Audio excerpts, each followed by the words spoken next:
पहला प्रश्न, क्या भजन जब पूरा हो जाता है तब जो शेष रह जाता है वही सुरति है? सुरति का अर्थ है अजपा जाप। सुरति का अर्थ है याद करनी ना पड़े, याद रहे। जैसे श्वास चलती है, चलानी नहीं पड़ती, अपने आप रहे, सहज रहे, कृत्य ना हो, हमारी चेष्टा ना हो। हम भुलाना भी चाहें तो भुला ना सके, हम विस्मरण भी करना चाहें तो कोई उपाय ना मिले। श्वास श्वास में समा जाए, हमारी सहज भाव दशा बन जाए, ऐसा अर्थ है सुरति का। सुरति शब्द आता है स्मृति से। बुद्ध ने स्मृति शब्द का उपयोग किया था। वही शब्द लोक भाषा में प्रचलित होते होते सुरति बन गया। याद। लेकिन ख्याल रहे, शब्दों में नहीं, भाषा में नहीं, प्राणों में। शब्द में जो याद रहेगी वो तो कभी कभी भूल जाएगी, उसकी धारा अखंड नहीं हो सकती। क्योंकि मन का एक नियम है कि एक साथ मन दो काम नहीं कर सकता।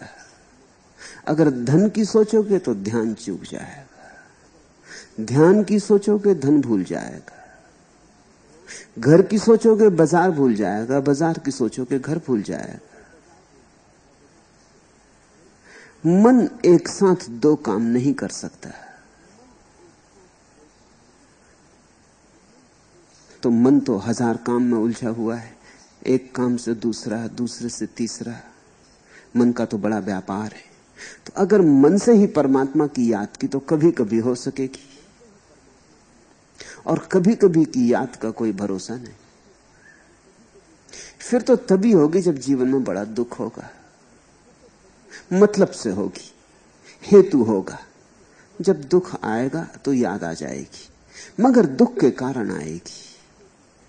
और दुख के कारण जो याद आए वो दो कौड़ी की है, वो तो स्वार्थ से भरी है। दुख के कारण जो याद आए उसमें तो मतलब है। परमात्मा की याद नहीं है, परमात्मा से कुछ काम करा लेने के लिए, परमात्मा को भी सेवक बना लेने का इरादा है उस याद में कि मुझ पे दुख आया है, तुम बैठे वहां क्या कर रहे हो। लेकिन जब सुख आएगा तो बिल्कुल भूल जाओगे। और ध्यान रहे, जिसने सुख में याद किया उसी ने पाया। दुख की याद तो झूठी है, व्यवसायिक है, सांसारिक है। जिसने सुख में याद किया, लेकिन सुख में तो मन इतनी तरंगों से भरा होता है, सुख में तो मन ऐसा उड़ा उड़ा होता है कि कौन फिक्र करता परमात्मा की। सुख में तो मन इतना उलझा होता है हजार बातों में कि उनसे निकलना मुश्किल। दुख में तो इसलिए याद करना संभव हो जाता है क्योंकि दुख में उलझना मुश्किल। दुख की एक खूबी है कि आदमी उससे बाहर निकलना चाहता है। तेल को कुड़ेलते एक बर्तन से दूसरे बर्तन में, उसकी अखंड धारा होती। सुरति तेल की धार 24 घंटे पे समा जाए। जागते तो बनी ही रहे, नींद में भी बनी रहे। शरीर सो जाए, मन सो जाए, लेकिन सुरति ना सोए। अखंड। तो पहली तो बात, मन से यह काम ना हो सकेगा। मन में तो कुछ भी अखंड नहीं होता, सब खंड खंड होता है। ये बात तो मन के पार ही होकर हो सकेगी। जहां मन विसर्जित होगा वहीं सुरति का जन्म होगा। जहां मन गया वहीं प्रभु आया।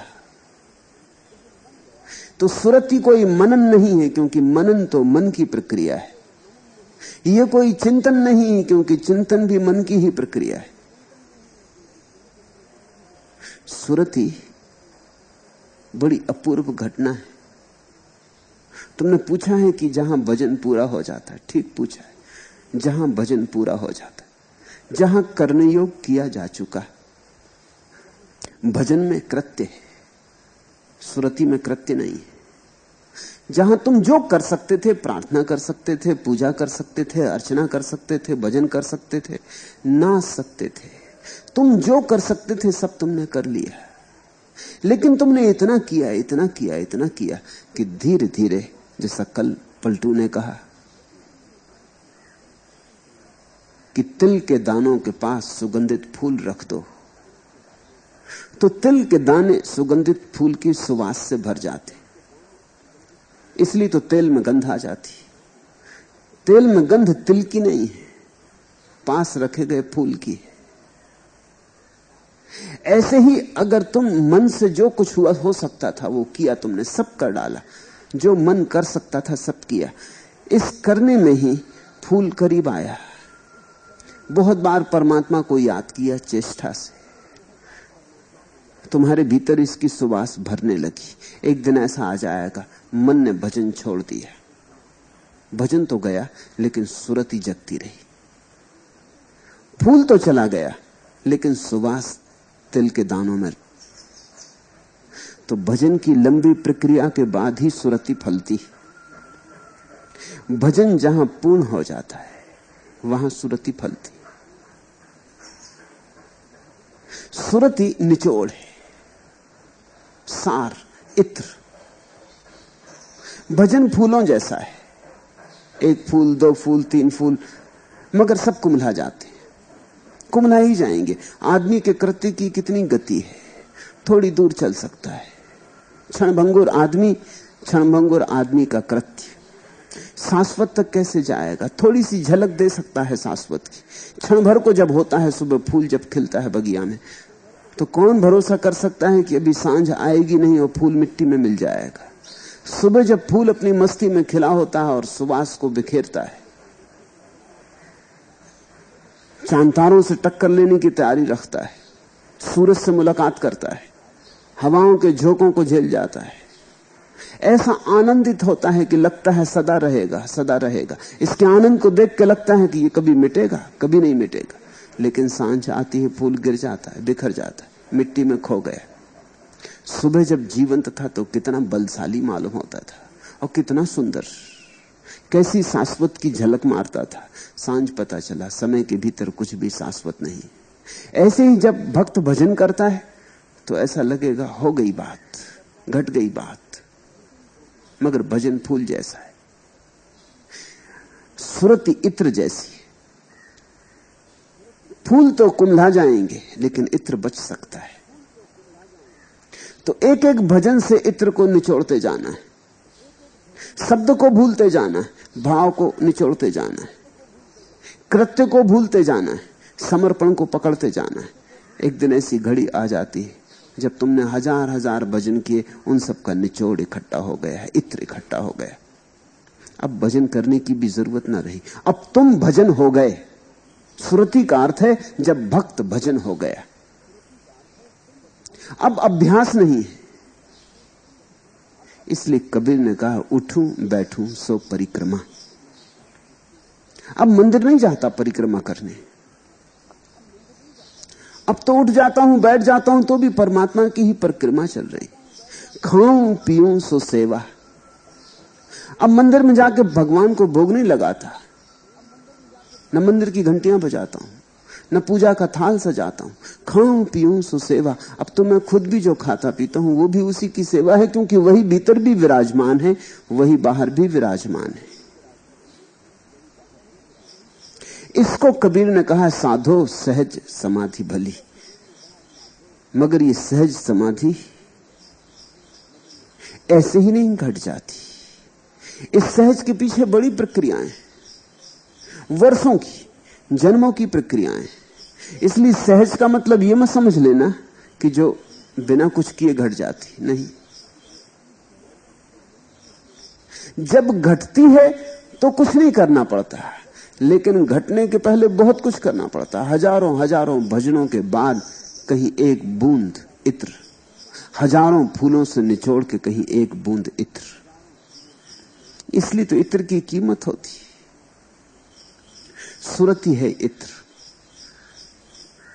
तुम्हारे करने की बात नहीं, तुम तो भजन करो, तुम तो प्रार्थना करो, पूजा करो, ध्यान करो, नाचो, उत्सव मनाओ, प्रभु को अनेक अनेक अंगों में याद करो। अभी तो कृत्य होगा ही, अभी तो तुम्हारे करने से ही होगा। अभी तो तुम्हें बहुत पैडल मारने पड़ेंगे, अभी तो तुम्हें हाथ पैर बहुत तड़फड़ाने पड़ेंगे। अभी तुम तैराक नहीं हो। जब तुम बिल्कुल तैराक हो जाओगे तो हाथ पैर भी नहीं हिलाने पड़ेंगे, जल की धार पर पड़े रहोगे, जरा भी ना हिलोगे डुलोगे, जल की धार ही तुम्हें संभाले रहेगी। मगर वो तैरने की आखिरी अवस्था है, सुरती आखिरी बात है। नानक ने उसे अजपा जाप कहा है। जब जाप किया नहीं जाता, होता है, तुम्हारे भीतर होता है, तुम उसे सुनते हो।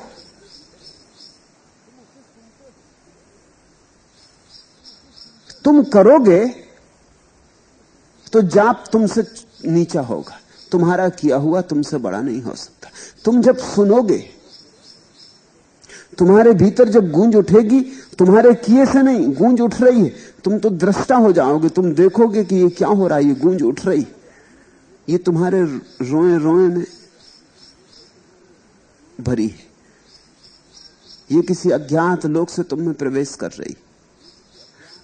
तुम तो इससे डोल रहे हो, तुम पर यह वर्षा हो रही।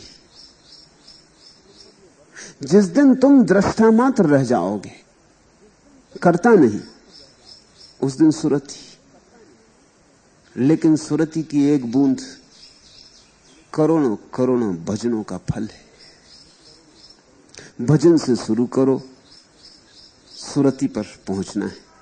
सुरती का स्मरण रखो, ऐसी स्थिति की कामना रखो, ऐसी स्थिति की अभीप्सा रखो जहां भजन करना ना पड़े हो। तुम उठो, तुम बैठो, तुम चलो, तुम आंख खोलो, आंख बंद करो, तुम्हारा प्रत्येक कृत्य परमात्मा की स्मृति से भरा हो, तुम्हारा प्रत्येक कृत्य उसकी अर्चना हो। वृक्ष को देखो तो वृक्ष में वह दिखाई पड़े, पहाड़ को देखो तो पहाड़ में वह छुपा मालूम पड़े, मनुष्यों को देखो तो मनुष्यों में बैठे हुए उसी का दिया जलता हुआ मालूम पड़े। आंख बंद करो तो भीतर उसे पाओ, आंख खोलो तो बाहर उसे पाओ।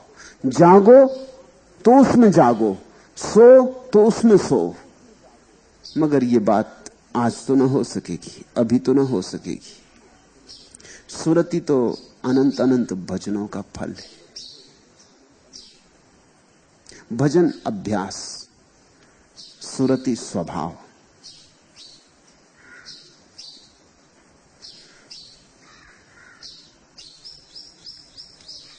दूसरा प्रश्न, रामकृष्ण परमहंस अपने सन्यासियों को कामनी और कांचन से दूर रहने के लिए सतत चेताते रहते थे। आप अपने सन्यासियों को संसार को प्रगाढ़ता से भोगने को कहते। इस फर्क का कारण क्या है? फर्क है ही नहीं, इसलिए कारण का कोई सवाल नहीं। रामकृष्ण की भाषा और मेरी भाषा में फर्क है। रामकृष्ण की भाषा पुराने ढब की है, रामकृष्ण की भाषा योग की भाषा है, मेरी भाषा तंत्र की भाषा है। लेकिन फर्क जरा भी नहीं। रामकृष्ण चेताते हैं कि कामनी कांचन से बचो, मैं तुम्हें चेताता नहीं। मैं कहता हूं ठीक से संसार में उतर जाओ, कामनी में भी और कांचन में भी, और तुम बच जाओगे। लेकिन बचाने की दृष्टि तो है ही। मेरे देखे तुम पूरी तरह उतर जाओगे तो बचोगे। तुम अगर पूरी तरह न उतरे तो न बच सकोगे, कितने ही चेतो, चेत चेत के फिर गिरोगे, होश संभाल संभाल के फिर छूट जाएगा। योग की भाषा है दमन। योग कहता है कि जो गलत है उसे काट के गिरा दो। तंत्र की भाषा है स्वीकार। तंत्र कहता है जो गलत है उसे अंगीकार करके उससे ऊपर उठ जाओ, मगर अंगीकार से उठो ऊपर। तंत्र योग से बहुत ज्यादा महिमाशाली है। योग तो मनुष्य की साधारण बुद्धि की समझ में आ जाता है। योग की बात तो समझ में आती। योग तो ऐसा है जैसे कि हाथ खराब तो हाथ काट दो, पैर खराब तो पैर काट दो। जो खराब है उसे काट के फेंक दो। लेकिन ऐसे खराब को काट काट के फेंकोगे तो तुम अपंग ही हो जाओगे। शायद ही कुछ बचे जो ठीक है। योग की भाषा ऐसी है कि अगर हाथ ने चोरी की तो हाथ काट दो, लेकिन फिर दान कैसे दोगे? दान भी हाथ से ही दिया जाता है, उसी हाथ से जिससे चोरी की जाती। तो अगर चोरी करने के कारण हाथ काट के फेंक दिया तो फिर दान की असंभावना हो गई। और चोरी न की इतने से ही काम अगर होता तो भी ठीक था। जब तक जीवन में दान ना आए तब तक कुछ भी ना होगा। चोरी न करना पर्याप्त नहीं है, उचित है, अच्छा है, लेकिन जब जीवन दान बने तभी परिपूर्णता होती। क्रोध न किया ये तो हो सकता है, क्रोध को दबा दो, काट डालो, अपने को क्रोध से बिल्कुल रोक लो, नियंत्रण कर लो। लेकिन जब क्रोध दब जाएगा तो करुणा कहां से आएगी? क्योंकि ये क्रोध की ऊर्जा ही करुणा बनती। काम को काट डालो, काम कट तो जाएगा, लेकिन ब्रह्मचर्य कहां से आएगा? क्योंकि ब्रह्मचर्य काम की ही ऊर्जा का रूपांतरण है। काम का दमन किया तो प्रेम से वंचित रह जाओगे, और प्रेम से वंचित रही है तो भक्ति कैसे उठेगी? तो योग तो बहुत सामान्य भाषा बोलता है, साधारण सांसारिक आदमी की समझ में आ जाती भाषा। तंत्र की भाषा बड़ी वैज्ञानिक है। तंत्र कहता है जहर का भी उपयोग किया जा सकता है औषधि की तरह। फेंको मत, जहर को भी फेंको मत। तंत्र की गुणवत्ता यही है कि तंत्र कहता है यहां कुछ गलत तो हो ही नहीं सकता। अगर गलत हो रहा है तो हमारी कुछ भूल चूक है। घर में वीणा रखी है, तुम्हें बजाना नहीं आता और तुम सोचते हो वीणा फेंक दें क्योंकि इससे शोरगुल पैदा होता है। तंत्र कहता है बजाना सीखो। इस वीणा में बड़े सुर पड़े, इस वीणा में बड़ा संगीत सोया है, इस वीणा में बड़े आह्लाद की संभावनाएं, इसे फेंक मत दो। लेकिन यह बात सच है कि तुम आज ही इसके तार छेड़ने लगोगे तो सिर्फ नींद खराब होगी, तुम्हारी पास पड़ोसियों की पुलिस में खबर जाएगी। लंबा अभ्यास करना होगा, इन तारों के साथ दोस्ती करनी होगी, इन तारों को पहचानना होगा, इन तारों का विज्ञान समझना होगा। इन तारों के भीतर बड़ा छिपा हुआ राज है। जिस दिन तुम कलावान हो जाओगे, जिस दिन तुम समझ लोगे सरगम, इनमें छिपे स्वरों का रहस्य, इनके स्वरों की भाषा, उस दिन तुम इससे अपूर्व संगीत पैदा कर सकोगे। अंगुलियां तुम्हारे पास हैं, सितार तुम्हारे पास है, लेकिन इससे ही तो संगीत पैदा नहीं होता। बीच में अभ्यास होना चाहिए, बीच में लंबा अभ्यास होना चाहिए। किसी ने एक बहुत बड़े सितार वादक को पूछा, जगत प्रसिद्ध सितार वादक, कि अब तो आपको अभ्यास न करना पड़ता होगा। उसने कहा कि नहीं, क्षमा करें, अगर मैं एक दिन अभ्यास नहीं करता है तो मुझे पता चल जाता है कि कुछ कमी रह गई। अगर मैं 2 दिन अभ्यास नहीं करता तो मेरे जो आलोचक हैं उनको पता चल जाता है कि कुछ कमी है। और अगर मैं 3 दिन अभ्यास नहीं करता तो सामान्य जनता को भी पता चल जाता है कि कुछ कमी।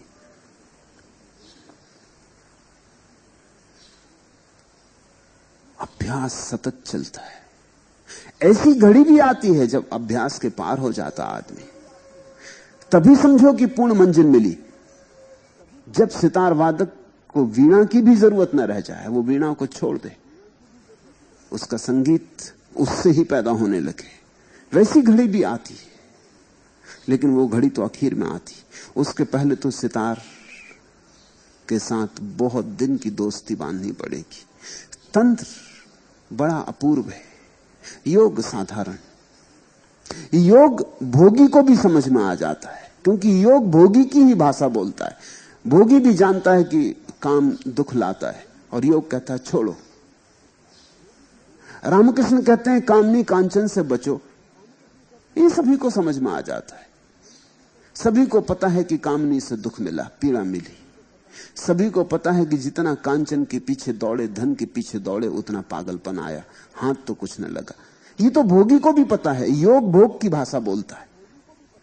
तुम्हें बहुत अजीब लगेगी बात, तुम सोचते हो योग उल्टा है भोग से। योग बिल्कुल नहीं है उल्टा भोग से। असली उल्टी चीज तो तंत्र है। योग तो बिल्कुल वही भाषा बोल रहा है जो तुम बोलते हो, जरा भी अंतर नहीं है। इसलिए तो योग का इतना प्रभाव पड़ा भोगियों पर। तंत्र को तो कोई जगह ना मिली, क्योंकि तंत्र को समझने की बड़ी और भाषा चाहिए। तंत्र कहता है अंगीकार कर लो, स्वीकार कर लो, परमात्मा ने जो दिया है उसमें कुछ ना कुछ रहस्य होगा। काटो मत, फेंको मत, रुको, जल्दबाजी ना करो। योग कहता है हटाओ, ये गोबर यहां इकट्ठा कर रखा है, इससे दुर्गंध उठ रही। तंत्र कहता है इसकी खाद बनाएंगे, इसको फूलों की जड़ों में डालेंगे। यही गोबर, ये उठती हुई दुर्गंध फूलों में से सुगंध बन के प्रकट होगी। जरा रुको। तंत्र तो माली का काम करता है। योग कहता है हटा दो, यहां इस घर में बदबू फैल रही, ये कहां इकट्ठा कर रखा है कूड़ा कबाड़। योग कहता है हटाओ ये कीचड़। तंत्र कहता है जरा रुको, इसमें कमल के बीज बोए, जल्दी ही इससे कमल उठेंगे।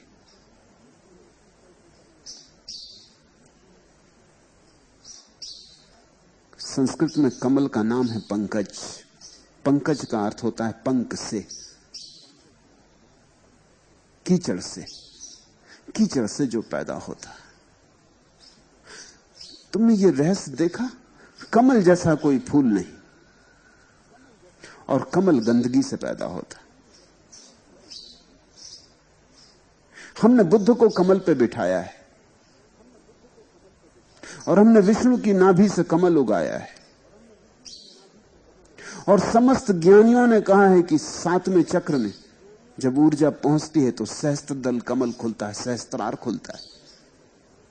जो भी श्रेष्ठ है इस जगत में, हमने उसकी उपमा कमल से दी, और कमल पैदा कीचड़ से होता है। योग कहता है कीचड़ को फेंको, सफाई करो। सफाई तो हो जाएगी, लेकिन कमल फिर पैदा नहीं होंगे। तंत्र कहता है कीचड़ है, इससे कमल हो सकते हैं। जरा धैर्य रखो, धीरज रखो, कला सीखो, कमल पैदा हो सकते हैं। और कमल पैदा हो जाए तभी कुछ खूबी, कमल पैदा हो जाए तभी कुछ बुद्धिमानी। मैं तंत्र की भाषा बोलता हूं। मैं तुमसे कहता हूं काम से ही प्रेम पैदा होता है। काम में ही छिपा पड़ा है प्रेम। काम ही प्रेम नहीं है, कीचड़ ही कमल नहीं है, लेकिन कमल कीचड़ में छिपा पड़ा है। छांटो, प्रेम को बचा लो। कहीं काम को काटने में प्रेम को भी मत काट देना। यही होता है तुम्हारे तथाकथित महात्मा काम वासना को काट देते हैं, उनके जीवन से प्रेम भी कट जाता है। फिर बैठे हैं वो उदास मुर्दे की भांति। उनके जीवन में प्रेम के कमल नहीं खिलते, प्रेम के स्वर भी नहीं उठते। ये तो बात बड़ी गड़बड़ हो गई। बुराई से तो छुटकारा मिल गया, भलाई पैदा नहीं हुई। क्यों नहीं पैदा हुई? क्योंकि बुराई की जो ऊर्जा थी उससे भी छुटकारा होगा। वही ऊर्जा भलाई बनने वाली थी। तुम्हारे भीतर जो भी ऊर्जाएं हैं वे विकसित होने को हैं, काटने को नहीं। उनकी सीढ़ियां बनानी। तो तंत्र कहता है संसार में जाओ, सब तरह के अनुभव में जाओ। काम से प्रेम पैदा होगा। फिर प्रेम में भी अगर खोजबीन जारी रखी, और छांटा और खोजा और गहरे गए, तो भक्ति पैदा होगी। भक्ति पैदा हो जाए तब तक रुकना मत। और जिस दिन भक्ति पैदा हो जाएगी उस दिन तुम अचानक पाओगे आज काम का तो कहीं भी स्वर नहीं रहा। जिस दिन कमल पैदा हो गया, कमल में तुम कीचड़ खोज पाओगे। कीचड़ की तो बात छोड़ो, कमल को पानी भी नहीं छूता। कीचड़ की तो बात ही छोड़ दो, पानी भी नहीं छूता कमल को। इसलिए सारे ज्ञानियों ने कमल की उपमा ली। सन्यासी कमलवत होना चाहिए, पानी में हो और पानी छुए ना, संसार में हो और संसार छुए ना। संसार से भाग के अगर संसार न छुआ तो इसमें कोई महिमा नहीं। संसार से भाग गए फिर संसार न छुआ तो इसमें महिमा क्या है? लौट के आओ, पता चल जाएगा कि अभी भी छूता है। इसलिए भगोड़े सन्यासी डरे रहते हैं कि कहीं वापस संसार में जाना न पड़े, घबराए रहते। ये कोई मुक्ति हुई? ऐसी घबराहट से भरी हुई मुक्ति दो कौड़ी की है। तो रामकृष्ण जो कहते हैं कामनी कांचन से सावधान, वही मैं भी कहता हूं। लेकिन रामकृष्ण योग की भाषा बोलते हैं, मैं तंत्र की भाषा बोलता हूं। मैं कहता हूं, रामकृष्ण जैसा ही कहता हूं कि पार तो जाना है, लेकिन काट के नहीं, जी कर, अनुभव से निचोड़ना है जीवन से परमात्मा को। परमात्मा यहां छिपा है, जैसे सोना पड़ा है खदान में, मिट्टी में मिला, मिट्टी को निकाल के अलग कर देना है, सोने को बचा लेना है। काम वासना से जीवन पैदा होता है, ये तो तुम देखते ही हो। काम वासना से सिर्फ संसार के बंधन ही पैदा होते हैं, इतनी ही बात देखते हो, दूसरी बात नहीं देखते कि काम वासना से तुम पैदा हुए। सारा जीवन काम वासना से पैदा होता है। तो काम वासना से दो चीजें पैदा हो रही, दो पहलू हैं। एक तरफ संसार पैदा हो रहा है और एक तरफ जीवन का विर्भाव हो रहा है। ये फूल सब काम वासना के खिले, ये पक्षी जो गुनगुनाहट कर रहे हैं, ये सब काम वासना की है। ये पुकार चल रही है प्रेम की, ये अपनी प्रेयसी और प्रेमी की तलाश चल रही। वो जो मोर पंख फैला के नाचता है, वो क्या तुम सोचते हो भजन कर रहा है? या कोयल जो कुहू कुहू की पुकार करती, क्या तुम सोचते हो पागल हो गई? वो सब प्रेम की ही गुहार है, वो काम के ही रूप है। अगर तुम गौर से देखो तो सारे जगत में तुम्हें काम ही दिखाई पड़ेगा। वैज्ञानिक कहते हैं कि फूलों से जो गंध उठती है वो भी काम है। गंध के माध्यम से फूल अपने वीर्याणुओं को भेज रहे हैं दूसरे फूलों के पास, जहां मिलके नए जीवन की शुरुआत हो जाएगी। सारा जगत अगर तुम देखोगे तो काम का विस्तार है। इसमें जो भी जीवंत है वो काम है। इतने जीवन का जहां से स्रोत है, उसी स्रोत में कहीं परमात्मा को खोजना होगा। तो मैं तुमसे कहता हूं, जो भी जीवन लाए घबराओ मत, होश पूर्वक जाओ। बस इतना ही ख्याल रखो कि होश कायम रहे और जाओ। होश जरूर कायम रहे ताकि तुम देख सको क्या क्या है, कहां क्या है, और अनुभव निचोड़ सको। जिस दिन तुम्हारे जीवन में सारे अनुभव हो जाएंगे, तुम उनके पार भी हो जाओगे। पार तो निश्चित होना है, कामनी कांचन के पार जाना है, लेकिन पार जाने का रास्ता कामनी कांचन से होकर गुजरता है। बच के जाने का कोई रास्ता नहीं। बाजार से अगर मुक्त होना हो तो बाजार से ही गुजर के जाता है रास्ता। ऐसे बाजार के बाहर से भागने की कोशिश मत करना, अन्यथा तुम गैर अनुभवी रह जाओगे। पहाड़ पे बैठ जाओगे लेकिन बाजार तुम्हारे भीतर गूंजता रहेगा। जिसका तुम्हें अनुभव नहीं हुआ उससे कभी छुटकारा नहीं होता। अनुभव मुक्ति लाता है।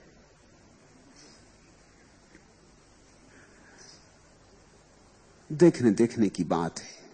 कल मैं एक कविता पढ़ रहा था, रास्ते में कुछ मिला। एक ने कहा ओह यह कला है, दूसरे ने कहा उफ यह बला है, तीसरे ने ध्यान से देखा और कहा छी यह तो जूते का तला है।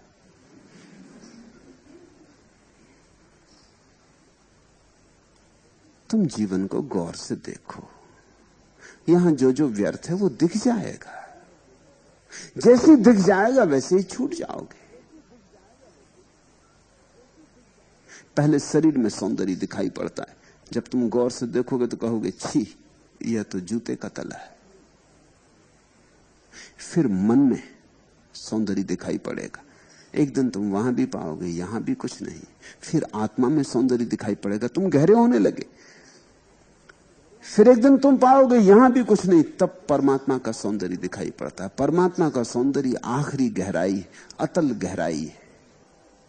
लेकिन चलना तो धीरे धीरे ही पड़ता है, उथले से गहरे की तरफ। अनुभव के अतिरिक्त कोई मुक्ति नहीं। और जब अनुभव पूरा हो जाता है तो अपूर्व घटना घटती। बुद्ध के जीवन में एक उल्लेख है। बुद्ध को जिस रात संबोधि लगी, समाधि लगी, उस रात 6 वर्ष तक अथक मेहनत करने के बाद उन्होंने सब मेहनत छोड़ दी थी। 6 वर्ष तक उन्होंने बड़ी तपश्चर्या की, बड़ा योग साधा, शरीर को गला डाला, हड्डी हड्डी रह गए। कहते हैं पेट पीठ से लग गया, चमड़ी सूख गई, सारा जीवन रस सूख गया, सिर्फ आंखें रह गई थी। बुद्ध ने कहा है कि मेरी आंखें ऐसी रह गई थी जैसे गर्मी के दिनों में किसी गहरे कुएं में तुम देखो थोड़ा सा जल रह जाता है, गहरे अंधेरे में। ऐसी मेरी आंखें हो गई थी, गड्ढों में जरा सी चमक रह गई थी, बस अब गया तब गया जैसी हालत थी। उस दिन स्नान करके निरंजना नदी से बाहर निकलते थे, इतने कमजोर हो गए थे कि निकल ना सके। एक वृक्ष की जड़ पकड़ के अपने को रोका नहीं तो निरंजना उनको बाहर ले जाए। उस जड़ से लटके हुए उन्हें ख्याल आया कि ये मैं क्या कर रहा हूं, ये मैंने शरीर गला लिया, इस सब तरह का योग करके मैंने अपने को नष्ट कर लिया। मेरी हालत ये हो गई कि छोटी सी क्षीण धारा निरंजना की ये मैं पार नहीं कर सकता और भवसागर पार करने की सोच रहा हूं। इससे उन्हें बड़ा बोध हुआ, बिजली कौंध गई। उन्होंने कहा ये मैंने क्या कर लिया, ये तो मेरी आत्मघात की प्रक्रिया हो गई। मैं निरंजना नदी पार करने में असमर्थ हो गया, तो ये भवसागर में कैसे पार करूंगा, ये तो मुझसे कुछ गलती हो गई। उस सांझ उन्होंने सब छोड़ दिया। घर तो पहले ही छोड़ चुके थे, संसार पहले ही छोड़ चुके थे, राज्य पाठ सब पहले छोड़ चुके थे। उस संध्या उन्होंने त्याग योग सब छोड़ दिया। भोग पहले छूट गया था, आज त्याग भी छोड़ दिया। उनके 5 शिष्य थे, वो पांचों उनको छोड़ के चले गए। जब गुरु ने त्याग छोड़ दिया और एक स्त्री जिसके कुल का वंश का कुछ पता नहीं और पूरी संभावना है कि वो अछूत रही होगी, क्योंकि उसका नाम था सुजाता। अक्सर ऐसा होता है, अगर किसी स्त्री का नाम सुंदरबाई हो तो इतनी बात समझ लेना कि सुंदर ना होगी। वो नाम से धोखा दे रहे हैं, जो असलियत में नहीं है, अब नाम लगा के धोखा दे रहे हैं। सुजाता का अर्थ है ठीक घर में पैदा हुई। ठीक घर में पैदा होती तो ये नाम दिए ही नहीं जाता, वो तो अछूत घर में पैदा हुई होगी। कुछ पक्का नहीं है, लेकिन नाम से लगता है कि अछूत घर में पैदा हुई होगी। तुमने देखा ना, आंख के अंधे नाम नैन सुख।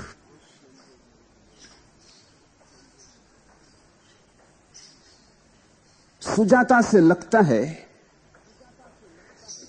कि कहीं दंश रहा होगा मन में बाप के। उन्होंने छोड़ दिया बुद्ध को। उन्होंने कहा एक तो त्याग छोड़ दिया, और इस न मालूम अजात कुल कन्या के, किस कुल से आई, कहां से आई, कौन है।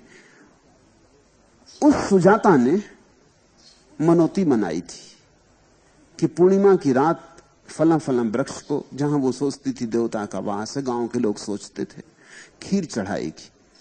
जब वो वहां पहुंची तो उसने बुद्ध को वहां बैठे देखा।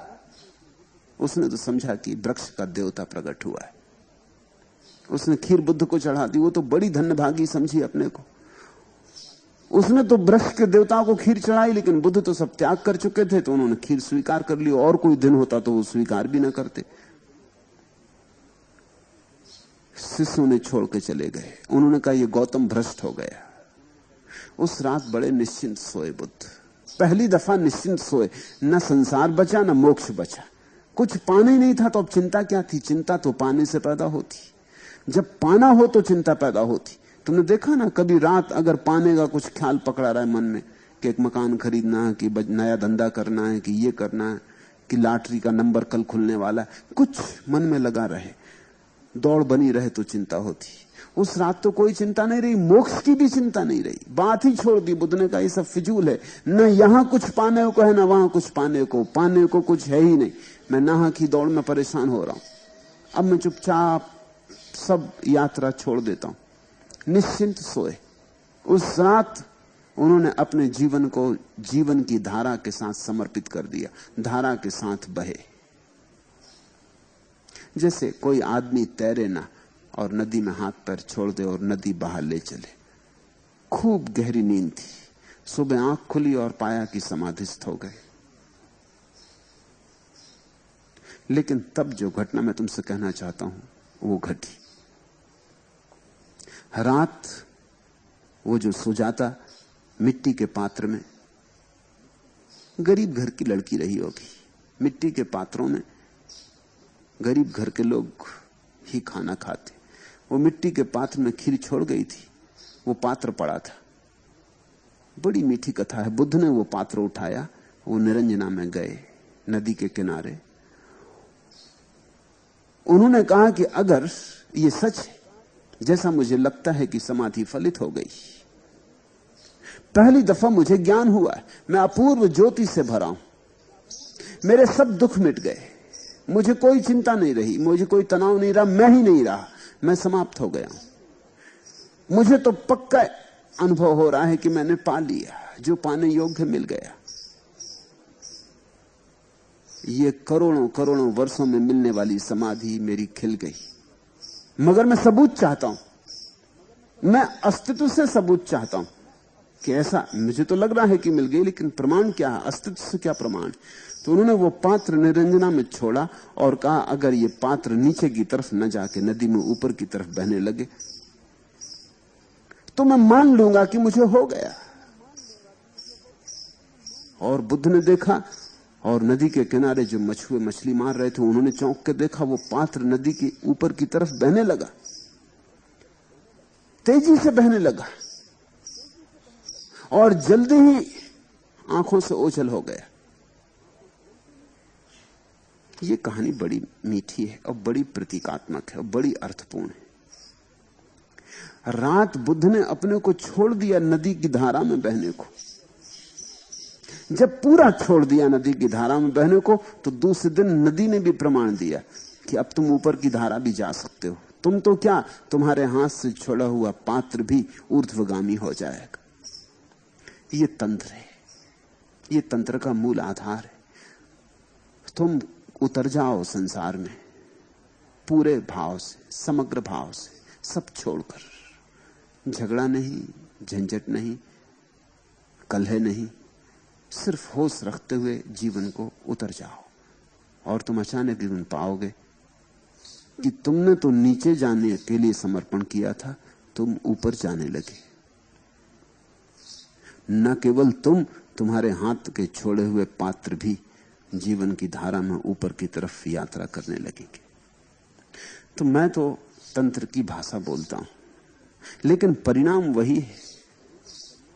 रामकृष्ण कहते हैं कामनी कांचन से दूर रहो, मैं कहता हूं कामनी कांचन से दूर हो जाओगे, संसार में ठीक से उतरो। अलग अलग बातें कहने की कई ढंग में भेद है, सत्य तो एक ही है। ऐसा हुआ, सड़क के किनारे दो व्यक्ति लड़ रहे थे। एक के हाथ में बड़ा डंडा था और दूसरे के हाथ में एक लंबा चाकू था, और दोनों मारने मरने पर उतारू थे। और अनेक लोग समझा रहे थे कि भाई लड़ो मत, क्या फायदा, तुम्हारे बाल बच्चे हैं, उसकी भी पत्नी है, घर द्वार है, तुम्हारे बूढ़े माँ बाप हैं, ये तुम क्या कर रहे हो, कोई मर मरा गया तो क्या हो गया। बड़ी भीड़ समझा रही थी, लेकिन जितना लोग समझा रहे थे उतना ही उनका जोश बढ़ता जा रहा। असल में भीड़ अगर ना समझाए तो शायद जोश भी कम हो जाए, मगर जब भीड़ समझाने आ जाती तो फिर जोश कम होती नहीं। अगर भीड़ खड़ी ना हो तो शायद वो अपने आप चुपचाप घर चले जाएं, लेकिन अब जब इतनी भीड़ देखने वालों की इकट्ठी हो जाती तो अहंकार और बल मारता है। तभी एक आदमी अचानक भीड़ में से बाहर आया और उसने दोनों आदमियों के हाथ में एक एक पर्चा दिया, और पर्चा देकर वो तो भीड़ में नदारद भी हो गए। उन दोनों ने एक साथ पर्चा पढ़ा।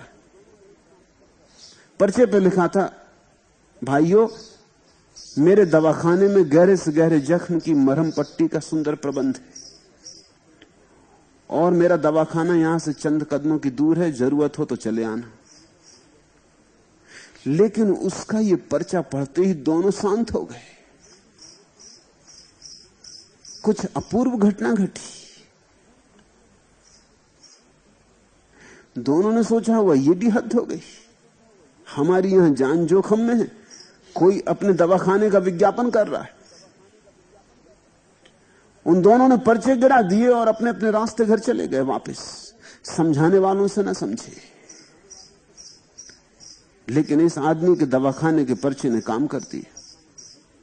जब मैं तुमसे कहता हूं कि संसार में जाओ, तो मैं ये थोड़ी कह रहा हूं कि संसार में कुछ है। मैं तुमसे ये कह रहा हूं खूब घाव मिलेंगे, खूब दुख भोगना पड़ेगा। लेकिन जब तक तुम संसार का दुख न भोगोगे, तब तक तुम संसार से मुक्त नहीं हो सकते। संसार का दुख भोग कर ही तो तुम्हें समझ में आएगा कि व्यर्थ है ये दौड़, यहां कुछ भी पाने योग्य नहीं। अन्यथा कैसे समझ में आएगा? मेरे कहने से अगर तुम समझते होते तब तो बात बड़ी सुगम हो जाती, लेकिन तब सत्य उधार मिलता। अच्छा ही है कि तुम्हें दूसरे की बात समझ में नहीं आती। नहीं तो बुद्ध पुरुष तो सदा हुए और सदा कहते रहे कि संसार में कुछ भी नहीं, फिर भी तुम जाते हो।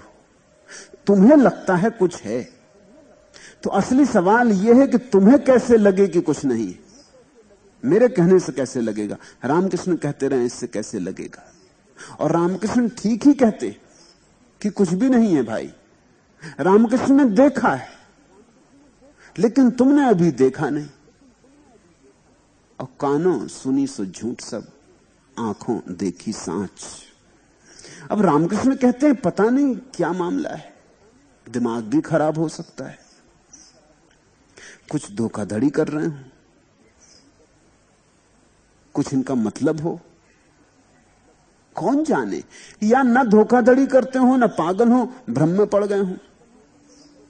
सारा संसार तो जा रहा है कामनी कांचन की तरफ। ये एक सज्जन खड़े कह रहे हैं कि सावधान, कामनी कांचन की तरफ मत जाना। ये अपवाद मालूम होते। इतनी बड़ी भीड़ की माने कि इनकी माने। और जहां इतने लोग चले जा रहे हैं, बुद्धिमान बुद्धू सब जा रहे हैं, वहां एक आदमी भीड़ के बाहर खड़े होकर चिल्ला रहा है। ये तो नकार खाने में तूती की आवाज है। मैं तुमसे ये नहीं कहता, मैं कहता हूं जरा तेजी से दौड़ो, जिंदगी को जल्दी देख लो। कहीं ऐसा ना हो कि जिंदगी देखते देखते मौत आ जाए। इतनी जल्दी देख लो जिंदगी को, उतना अच्छा। जितने पहले तुम जिंदगी में देख कर थक जाओ, अनुभव तुम्हें दिखा दे कि यहां कुछ भी नहीं, ये मृग मरीचिका है, तो तुम मुक्त हो जाओगे। लेकिन मेरी भाषा तंत्र की भाषा है, जीवन का विरोध नहीं, जीवन को जानना है। और जानने के लिए निर्विरोध भाव से जाना जरूरी है। जिसे भी जानना हो उसके प्रति पहले से पक्षपात मत बना लेना। तुम चकित होगे कि मनुष्य जाति उस घटना के करीब आ रही जहां बड़े पैमाने पर लोग संसार से मुक्त हो सकते।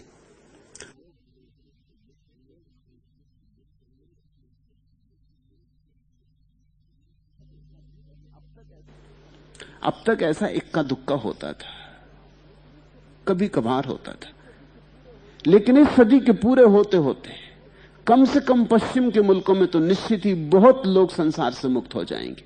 क्योंकि संसार को देखने के, संसार को जीने के इतने उपाय खोज लिए गए हैं कि जिस जीवन को देखने के लिए कई जन्म लगते थे, वो एक ही जीवन में देखा जा सकता है। अब समझो कि एक आदमी आज से 1000 साल पहले पूरब में पैदा हुआ होता, या अभी भी पूरब के गांव में पैदा हुआ है, एक दफे विवाह हो गया, अब जिंदगी भर एक ही औरत को देख पाओगे। और ये शक तो बनी रहेगा कि इस औरत से तो नहीं मिला सुख, लेकिन और किसी औरत से मिल सकता था, इसका संदेह तो बना ही रहेगा। इतनी सुंदर स्त्रियां हैं, अभिनेत्रियां हैं, पर्दों पर उनके रंगीन तस्वीरें हैं। तो तुम्हें अपनी पत्नी से नहीं मिल सका सुख, इसने खूब दुख दिया। ये कामनी तो खतरनाक सिद्ध हुई। रामकृष्ण इसके बाबत तो सच कहते हैं, मगर और के बाबत, हेमा मालिनी के संबंध में क्या कहते हैं?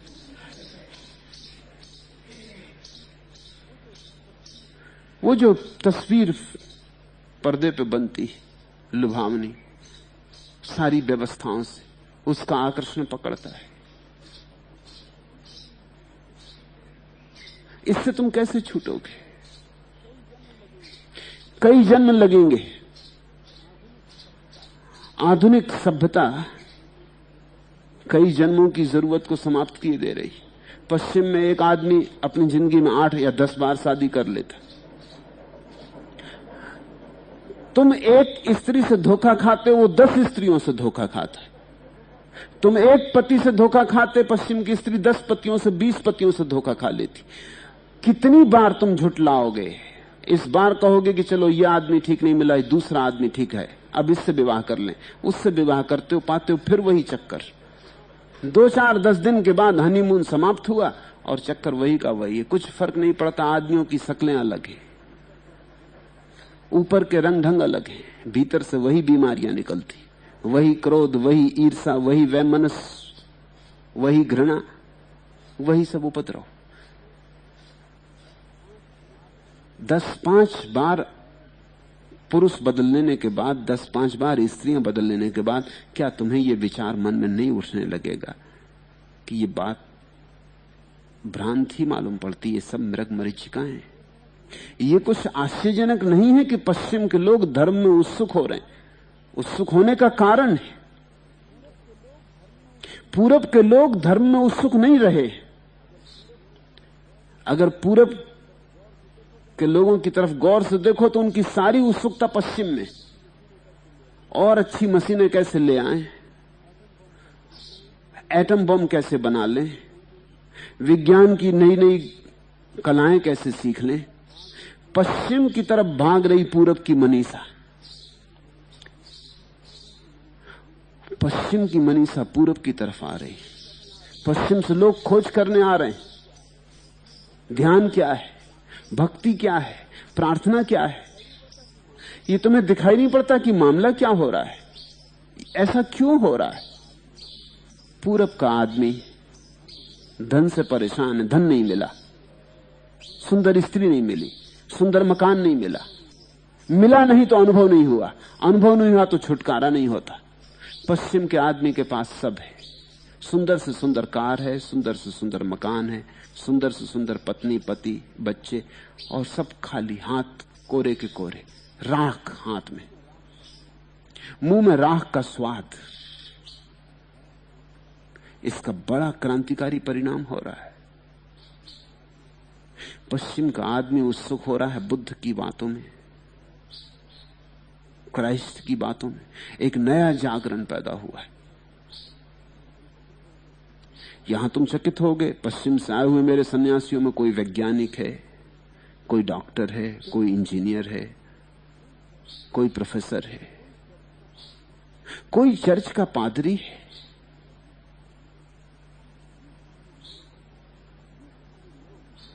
ये सारे लोग वहां जीवन को देख के आ रहे हैं, और यहां पूरब के लोग इन पे हंसते स्वभावतः। जिसके पास जो नहीं है उसी की मांग होती, ऐसा हुआ है। सम्राट अकबर एक फकीर से मिलने जाया करता था। कभी कभी फकीर भी सम्राट को मिलने आता था। आखिर सम्राट से रहा ना गया। एक दिन उसने पूछा, एकांत था, दोनों बैठे थे, उसने पूछा, एक बात पूछूं? आप जब भी आते हैं तो पैसे की मांग करते हैं, मैं जब भी आता हूं तो परमात्मा की बात करता आता हूं। ये कैसी फकीरी आपकी? आपसे तो मैं ज्यादा धार्मिक। मैं जब भी आता हूं तो परमात्मा की बात करने आता हूं, और आप जब भी कभी आते हैं मेरे पास तो कुछ रुपए की मांग करते, धन की मांग करते। वो फकीर हंसने लगा। उसने कहा, तो सीधा साफ है, इसमें मामला क्या? तुम्हारे पास धन है इसलिए तुमसे धन मांगता हूं, मेरे पास परमात्मा है इसलिए तुम परमात्मा मांगते हो। मेरे पास धन नहीं है इसलिए मैं धन मांगता हूं, तुम्हारे पास परमात्मा नहीं इसलिए तुम परमात्मा मांगते हो। जिसके पास जो नहीं है वही आदमी मांगता है। ये बात मुझे जची। इस फकीर ने बड़ी गहरी बात कही। जिसके पास जो नहीं है वही आदमी मांगता है। पूरब धन मांग रहा है, धन नहीं है, रोटी रोजी, कपड़ा, मकान। पश्चिम कुछ और बातें मांग रहा है। रोटी रोजी, कपड़ा, मकान की बात तो खत्म हो गई, वो तो मिल गया, और उसे पाके कुछ भी नहीं पाया। पश्चिम के आदमी को रामकृष्ण की बात में हैरानी होती है कि इतना क्यों दोहराते हो कि कामनी कांचन छोड़ो, ये तो छूट ही रहा है, इसमें दोहराने की बात ही क्या है। तुम ये जान के हैरान होगे कि यहां मेरे पास भारत के सन्यासी हैं। 65 साल के एक बूढ़े ने 8-10 दिन पहले मुझे आके कहा कि और तो सब ठीक है, ध्यान से बड़े लाभ हो रहे हैं, मगर ये काम वासना नहीं चाहती। मन भी शांत हुआ है, धन में भी उतनी आकांक्षा नहीं रह गई, उतनी बेचैनी भी नहीं है। आंख से आंसू गिर रहे हैं, दुख में कह रहे हैं वो, क्योंकि 65 साल उम्र हो गई, वो खुद भी समझते हैं कभी मेरी उम्र भी हो गई, अब ये बात भी क्या है, मगर ये छूटता नहीं, पीछा नहीं छूटता। भले सीधे साफ आदमी, धोखा नहीं दे रहे हैं। पत्नी को भी साथ लाए थे, पत्नी की आंख से भी आंसू गिर रहे। कहते हैं कि क्या करूं, शरीर भी कमजोर हो गया है, लेकिन ये वासना अभी भी बल मारती, ये सिर उठाती रहती। और संयोग की बात की उसी दिन एक अमेरिकन युवक ने, जिसकी उम्र केवल 23 साल है, उनके बाद वो मुझे मिलने आया और उसने कहा कि मुझे कोई उत्सुकता स्त्रियों में नहीं है, क्योंकि जब मैं 15 साल का था तब से मैं न मालूम कितनी लड़कियों के साथ रह चुका, मेरा खत्म हो गया रस, मुझे रस ही नहीं है स्त्रियों में कोई। इसमें कुछ गलती तो नहीं हो रही, उसने मुझसे पूछा, क्योंकि आप कहते हैं जाओ संसार को अनुभव करो, और मुझे इसमें कुछ रस नहीं मालूम होता, तो क्या मुझे जबरदस्ती जाना चाहिए, जबकि मुझे स्त्रियों में रस ही नहीं है, और अभी मैं केवल 23 साल का हूं, और आपकी बात सुनता हूं तो मुझको भी लगता है कि मुझे कुछ गड़बड़ी तो नहीं है, मेरी कुछ हालत तो खराब नहीं, क्योंकि अभी तो रस होना चाहिए, अभी तो मैं जवान हूं। अब एक बूढ़ा आदमी है, वो कहता है जरूर कुछ गड़बड़ है, क्योंकि अब तो मैं बूढ़ा हो गया, अब रस जाना चाहिए। और एक जवान आदमी है, वो कहता है कि रस अभी होना चाहिए, जरूर कुछ ना कुछ गड़बड़ है मेरे भीतर, क्योंकि मेरा रस बिल्कुल चला गया, मुझे कोई उत्सुकता ही नहीं है स्त्रियों में। क्या हो रहा है? ये बूढ़ा आदमी जीवन भर दमन करता रहा, ये बुरा आदमी जिंदगी भर रामकृष्ण की बात मान के चलता रहा, कामनी कांचन से सावधान, सावधानी बरत बरत के गड्ढे में गिरा। ये जो जवान लड़का है, ये तंत्र की भाषा समझ पा रहा है। इसने अभी ज्यादा दिन नहीं हुए, 7-8 साल में इतना देख लिया जितना कि बूढ़ा आदमी 65 साल में नहीं देख पाया।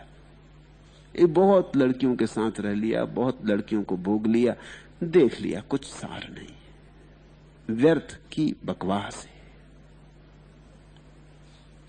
टूट गया सपना, टूट गया भ्रम, भ्रम टूटते ही अनुभव से है। मैं जो कह रहा हूं उसमें और रामकृष्ण की बात में निष्कर्ष में कोई भेद नहीं, लेकिन मेरी प्रक्रिया तंत्र की है, मेरी प्रक्रिया आधुनिक है, मेरी प्रक्रिया भविष्य के लिए है। रामकृष्ण पुरानी बात बोल रहे थे, रामकृष्ण रूढ़ी परंपरा की बात बोल रहे थे, रामकृष्ण योग की भाषा का उपयोग कर रहे थे। और रामकृष्ण की बात सुन, अगर तुम रामकृष्ण के वचन पढ़ो, वचनामृत रामकृष्ण के, तो तुम भी थोड़े हैरान हो जाओगे। ऐसा कोई दिन ही नहीं जाता जिस दिन वो समझाते नहीं अपने भक्तों को कि कामनी कांचन छोड़ो, कामनी कांचन छोड़ो, कामनी कांचन छोड़ो। इससे पश्चिम में तो रामकृष्ण पर शक पैदा होता है। पश्चिम के मनोवैज्ञानिकों ने ये वक्तव्य दिए कि रामकृष्ण कुछ परेशान मालूम होते हैं कामनी कांचन से, क्यों 24 घंटे लगा रखा है राग कामनी कांचन छोड़ो। मैं जानता हूं रामकृष्ण परेशान नहीं, रामकृष्ण तो बाहर हो गए, लेकिन रामकृष्ण जिनके बीच बैठे थे वो सब परेशान है। वो उनको समझा रहे हैं कि छोड़ो, वो उनको समझा रहे हैं क्योंकि इस भारत का मन सदियों से इतना दमित हो गया है कि इसकी पकड़ ही बस 2 चीजों पर है, स्त्री और धन। जॉर्ज माइक्स पश्चिम का एक लेखक दिल्ली आया, उसने अपने संस्मरणों में लिखा है कि एक सरदार जी ने दिल्ली स्टेशन पर हाथ पकड़ लिया और कहा कि मैं जोशी हूं और मैं आपका हाथ देख के आपका भविष्य बता सकता हूं। जॉर्ज माइक्स ने कहा, लेकिन मुझे भविष्य में कोई उत्सुकता नहीं, वर्तमान काफी है, आप क्षमा करें, आपकी बड़ी कृपा। लेकिन वो सुना ही नहीं। सरदार तो सरदार, उन्होंने सुना ही नहीं। वो तो अपना बताने लगे हाथ खोल के भविष्य। सिर्फ शिष्टाचार बस माइक्स ने लिखा है कि मैंने कहा ये मानते नहीं, बताता है, तूने सुन लिया। 2 मिनट बाद मैंने कहा कि अब मुझे जाने दे, मुझे उत्सुकता नहीं भविष्य में कोई, कि आपको धन मिलेगा, कि पत्नी मिलेगी, कि मकान मिलेगा। उसने मेरे पास सब है, मुझे अब कोई मिलने की जरूरत नहीं, इनसे छूटूं कैसे? इसके लिए भारत आया हूं। आप कृपा करो सरदार जी, मैं छूटने के लिए आया हूं और तुम मिलने का बता रहे हो। तो सरदार जी ने कहा, लेकिन मेरी 5 रुपए फीस। उस आदमी ने 5 रुपए निकाल के दे दिए। हालांकि ये बात जाति की, क्योंकि वो पूछने नहीं चाहता, इंकार कर रहा है, जबरदस्ती तुम बता रहे हो और फीस मांग रहे हो। उसने फिर भी 5 रुपए फीस दे दिए, कोई तरह झंझट छूटे, क्योंकि सरदार जी मजबूत आदमी, जोर से उसका हाथ पकड़े, छोड़ भी नहीं रहे। मगर जैसे उसने 5 रुपए दिए कि सरदार जी फिर बताने लगे और आगे की बात। उसने कहा, भाई तुम रुको नहीं, तुम फिर 5 रुपए फीस मांगोगे, अब तुम बोलो ही मत। मगर सरदार जी बोले ही जा रहे हैं, और आखिर में उन्होंने फिर 5 रुपए मांगे। माइक्स ने कहा कि जरा जाती हो गई, शिष्टाचार की भी एक सीमा है। मैंने 5 रुपए पहले दे दिए सिर्फ इसलिए कि झंझट छूटे। यद्यपि मुझे वो भी देने नहीं थे, क्योंकि मैंने तुमसे मांगा नहीं था कि मुझे बताओ, मैंने तुमने चाहा नहीं था कि बताओ, तुमने अपने मन से चाहा, जबरदस्ती बताया, जबरदस्ती तुम मेरा हाथ पकड़े खड़े हो। फिर मैंने दोबारा तो तुमको कह भी दिया कि अब मैं तुम्हें पैसा नहीं दूंगा, अब तुम्हें बताना हो तो बताते रहो, मैं सुनने में उत्सुक नहीं हूं। फिर भी तुम बोलते गए, अब तुम 5 रुपए मांगते हो। तो पता सरदार जी ने क्या कहा? हाथ जोर से छोड़ के कहा कि अरे धन लोलुप, पदार्थवादी, मटेरियलिस्ट, इसमें कौन पदार्थवादी है? जॉर्ज माइक्स ने अपनी डायरी में लिखा है कि मैं चकित हुआ, इसमें पदार्थवादी कौन है? मैं उत्सुक नहीं भविष्य में, मैं पदार्थवादी। मुझे भविष्य में मिलने वाली स्त्रियों और धन में कोई रस नहीं, मैं पदार्थवादी। मुझसे जबरदस्ती ये आदमी 5 रुपए ले लिया है, मैं धन लोलुप। ये दोबारा धन और 5 रुपए मांग रहा है, चूंकि मैं नहीं दे रहा हूं इसलिए मुझे गालियां दे रहा है कि तुम पदार्थवादी। तुम जरा गौर से देखना, पश्चिम को भारत में लोग कहते हैं कि पदार्थवादी, लेकिन भारत से ज्यादा पदार्थवादी मटेरियलिस्ट मुल्क खोजना कठिन है।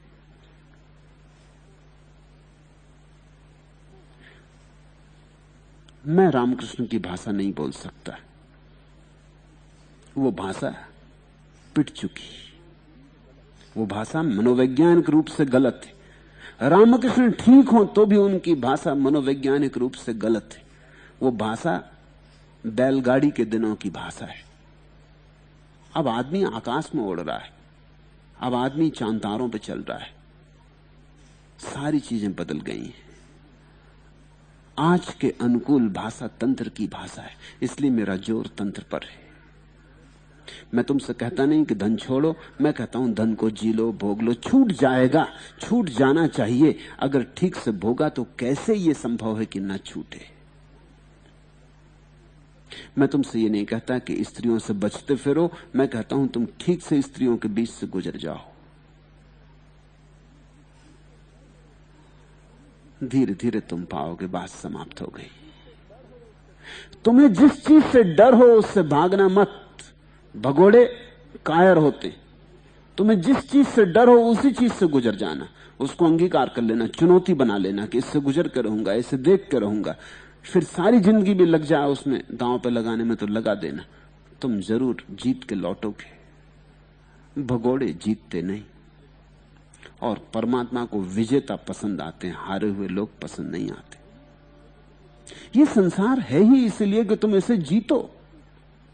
ये संसार एक चुनौती है, एक आवाहन कि आओ जीतो। इस संसार में इतने जो प्रलोभन हैं, ये तुम्हारे लिए जीतने के उपाय हैं। ये तो तुम्हारी हालत ऐसी है कि इंतजाम किया है सब खेल का, मैदान में हाकियां आ गई हैं, घोषणा नहीं करते। मुझे देखो, मैं घोषणा नहीं करता, घोषणा हो गई।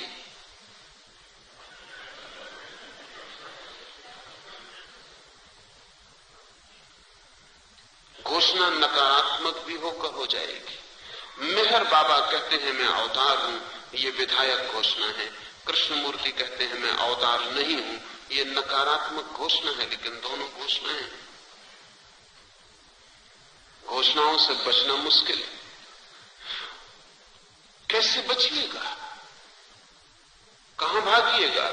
कुछ भी करिएगा, कुछ मत करिएगा, लेकिन आपका हर कृत्य वक्तव्य है। वक्तव्य से कैसे बचिएगा? मैं चुप रहता हूं तो भी वक्तव्य देता हूं। बनट शाह को एक मित्र अपना नाटक दिखाने ले गया था। मित्र ने एक नाटक लिखा है और नाटक खेला जा रहा है। बनट शाह के बहुत पीछे पड़ा था, बामुश्किल नहीं माना तो बनट शाह गया, लेकिन पूरे समय सोया रहा। वो मित्र बहुत बेचैन हुआ, बामुश्किल तो ये आदमी आया, और फिर पूरे समय घर्राटे लेता रहा। जब नाटक समाप्त हुआ तो बनट शाह ने कहा कि बहुत अच्छा नाटक था।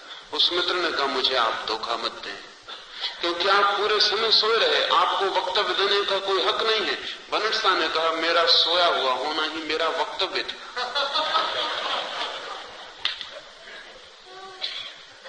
और जो मैं कह रहा हूं बहुत अच्छा नाटक है, वो इसलिए कह रहा हूं कि नींद बहुत अच्छी आई।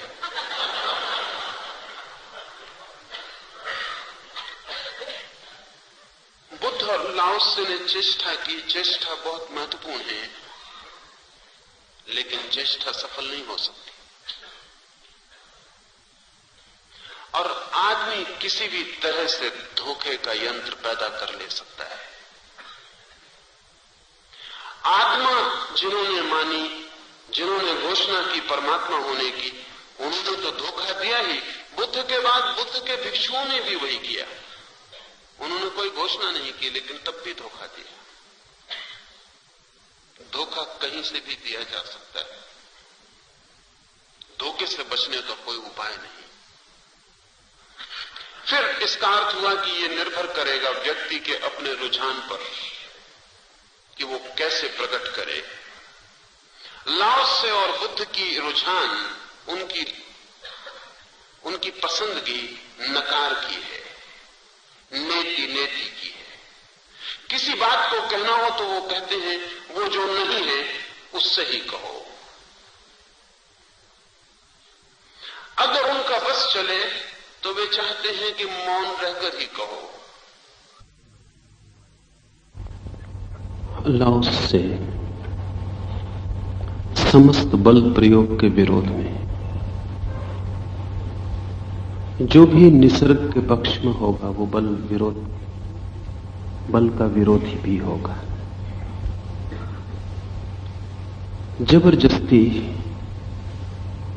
किसी भी भांति की निसर्ग के विपरीत है। इस बात को ठीक से समझ लें तो फिर इस सूत्र को समझना आसान हो जाए। निसर्ग को देखें आदमी को छोड़कर। वृक्ष बड़े हो रहे हैं, नदियां बह रही हैं, चांद तारे घूम रहे हैं, इतना विराट आयोजन चल रहा है, पर कहीं भी कोई जबरदस्ती नहीं मालूम पड़ती। जैसे सब सहज हो रहा है, जैसे इस सब होने में कोई बल का प्रयोग नहीं है, कोई धक्का नहीं दे रहा। नदी अपने से ही बही जा रही है, वृक्ष अपने से बड़े हो रहे हैं, तारे अपने से घूम रहे हैं। आदमी न हो तो जगत बहुत मौन है। आदमी न हो तो जगत में कोई द्वंद्व नहीं है, कोई संघर्ष नहीं है, एक सहजता, एक स्पॉन्टेनिटी है। लाओत्से मानता है जब तक आदमी भी अपने भीतर और अपने बाहर इतना ही सहज ना हो जाए तब तक धर्म को उपलब्ध नहीं होता। क्योंकि धर्म का एक ही अर्थ हो सकता है, सहजता। और जब कोई सहज होगा तभी आनंद को भी उपलब्ध होगा। जहां संघर्ष है, जहां द्वंद्व है, जहां जबरदस्ती है, जोर है, बल है, वहां दुख होगा। इसके कई आयाम हैं। पहला, जैसे ही हम जबरदस्ती शुरू करते हैं वैसे ही हमने अपनी मान्यता को जगत पर आरोपित करना शुरू कर दिया। जैसे ही मैं जबरदस्ती शुरू करता हूं, मैंने ये कहना शुरू कर दिया कि इस जगत के विपरीत हूं मैं, और जिस पर मैं जबरदस्ती करता हूं मैंने उसकी आत्मा की हत्या शुरू कर दी। मैं उसकी स्वतंत्रता छीन रहा हूं, मैं उसका निसर्ग छीन रहा हूं, उसे मैं अपने अनुसार नहीं चलने दे रहा, मेरे अनुसार चलाने की कोशिश कर रहा हूं। चाहे फिर वो पिता हो, चाहे मां, चाहे गुरु, चाहे राजा, वो कोई भी हो जो किसी दूसरे को अपनी मर्जी के अनुसार चलाने के लिए बल का प्रयोग कर रहा है, वो हिंसा कर रहा है। क्योंकि हिंसा का एक ही अर्थ होगा कि हम किसी मनुष्य का साधन की तरह उपयोग कर रहे हैं, साध्य की तरह नहीं। जर्मन चिंतक इमैनुअल कांट ने नीति की परिभाषा में इस सूत्र को जोड़ा है। कांट ने कहा है कि एक ही नीति मैं जानता हूं कि किसी मनुष्य के साथ उसे साधन मानकर व्यवहार मत करना। प्रत्येक मनुष्य साध्य है, कोई मनुष्य किसी का साधन नहीं है। क्योंकि जब हम किसी मनुष्य का साधन की तरह उपयोग करते हैं तभी हमने उस मनुष्य को वस्तु बना दिया, वो मनुष्य नहीं रहा, हमने उसकी आत्मा को इंकार कर दिया। पुरुष न मालूम कितनी सदियों से स्त्री को अपनी संपत्ति मानते रहे, वो अनीति है। क्योंकि कोई आत्मा किसी की संपत्ति नहीं हो सकती। संपत्ति मानते रहे इसलिए युधिष्ठिर द्रौपदी को दांव पर लगा सके। संपत्ति ही दांव पर लगाई जा सकती है, कोई मनुष्य दांव पर नहीं लगाया जा सकता। किसी मनुष्य को वस्तु मानना ही पाप है, और जब हम जबरदस्ती करते हैं तब हमने वस्तु माननी शुरू कर दी। दूसरी बात, जैसे ही मैं जबरदस्ती करता हूं, बल का प्रयोग करता हूं, मैं अपनी शक्ति खो रहा हूं, मैं दीन हो रहा हूं, मैं कमजोर हो रहा हूं। और मेरी दीनता के कारण कोई दूसरा भी समृद्ध नहीं हो रहा, क्योंकि मेरी जबरदस्ती दूसरे को भी पीड़ा में डालती है, उसे भी जबरदस्ती करने को मजबूर करती है। वो भी अपनी शक्ति को व्यर्थ व्यय करेगा। जितनी ज्यादा हिंसा होगी उतना जीवन का अवसर खोता है, व्यर्थ। जितनी कम हिंसा होगी उतनी जीवन की शक्ति बचती है, और बची हुई शक्ति ही अंतर यात्रा के काम में आ सकती है। ध्यान रहे, हिंसक व्यक्ति सदा बाहर की तरफ यात्रा करता है, क्योंकि हिंसक को तो सदा दूसरे का ही ध्यान रखना पड़ता है, और जो हिंसा करता है वो हिंसा से भयभीत भी होगा, और जो हिंसा करने को तत्पर है वो दूसरे की हिंसा से डरेगा भी। वो सदा ही दूसरे में उलझा रहेगा, वो हारे या जीते लेकिन नजर उसकी दूसरे पर रहेगी। और जिन सीढ़ियों से हम यात्रा करते उन्हीं सीढ़ियों से दूसरे भी यात्रा करते। और जब मैं हिंसा करके किसी की छाती पर बैठ जाता हूं तो फिर मुझे भयभीत रहना पड़ेगा। ये तो हो भी सकता है कि जिसकी छाती पर मैं बैठा हूं वो विश्राम को उपलब्ध हो जाए, लेकिन ये नहीं हो सकता कि मैं विश्राम को उपलब्ध हो जाऊं। मुझे तो भयभीत रहना ही पड़ेगा कि जिन उपायों से मैंने उसे नीचे दबा रखा है वही उपाय किसी भी क्षण मेरे खिलाफ काम लाए जा सकते, और शिथिलता का कोई भी क्षण और मैं नीचे हो सकता हूं और दुश्मन ऊपर हो सकता है। जो हिंसक है वो दूसरे पर ही उसका ध्यान अटका रहेगा, और जो हिंसक है वो कभी अभय को उपलब्ध नहीं हो सकता। भीतर की कोई यात्रा संभव नहीं है जिसका मन दूसरे में उलझा हो। शक्ति का अपव्यय है, दूसरे में उलझाव है, अपने जीवन के अवसर का अपव्यय है। व्यर्थ ही, उससे कुछ सृजन नहीं होगा, सिर्फ मैं खोऊंगा, रिक्त और समाप्त हो जाऊंगा। जो दूसरे को समाप्त करने की कोशिश करता है वो स्वयं भी समाप्त हो रहा है उस कोशिश में। दूसरा समाप्त हो पाएगा या नहीं कहा जा सकता, लेकिन दूसरे को समाप्त करने में मैं समाप्त हो रहा हूं यह सुनिश्चित है। फिर तीसरी बात और ख्याल में ले लें कि हिंसक की दृष्टि विध्वंस की होती है, मिटाने की होती है। हिंसा का मतलब ही है मिटाने की आतुरता, और जो मिटाने में बहुत उत्सुक हो जाता है वो बनाने की कला भूल जाता है। उसका सृजनात्मक व्यक्तित्व पंगु हो जाता है, विध्वंसात्मक व्यक्तित्व ही रह जाता है। ये बड़ी हैरानी की बात है कि इस दुनिया में जो लोग बहुत हिंसात्मक हैं वे बहुत सृजनात्मक हो सकते थे, इसीलिए हिंसात्मक है। इस दुनिया में जो बहुत बड़े अहिंसक लोग पैदा हुए हैं वे भी बहुत बड़े हिंसक हो सकते थे, इसलिए अहिंसक है। मनुष्यविद हिटलर के जीवन का गहन अध्ययन किए, जरूरी भी है अध्ययन, क्योंकि हिटलर जैसे लोग जमीन पर होते रहे तो आदमी का होना ज्यादा देर तक संभव नहीं रहेगा। हिटलर एक चित्रकार बनना चाहता था, नहीं बन पाया। मूर्तियां गढ़ना चाहता था, सुंदर चित्र बनाना चाहता था, नहीं बना पाया। और मनुष्यविद कहते हैं कि उसकी ये सृजन की आकांक्षा विध्वंस बन गई। फिर आदमी को तोड़ने, मिटाने और नष्ट करने में उसकी सारी शक्ति लग गई। शक्ति एक ही है, चाहे उससे मिटाएं और चाहे उससे बनाएं। जो नहीं बना पाएगा वो मिटाने में लग जाएगा, जो मिटाने में लग जाएगा उसे बनाने का ख्याल ही नहीं आएगा। साथ ही ये भी ख्याल रखें कि जब कोई दूसरे को मिटाने में लगता है तो वो अपने को भी मिटा रहा है, समय खो रहा है, शक्ति खो रही है, जीवन चुक रहा है। और जो दूसरे के मिटाने में संलग्न है वो मिटाना ही सीख जाता है, वो अपने लिए भी आत्मघाती हो जाता है। हिटलर ने इतने लोगों की हत्या की और अंत में अपनी आत्महत्या की।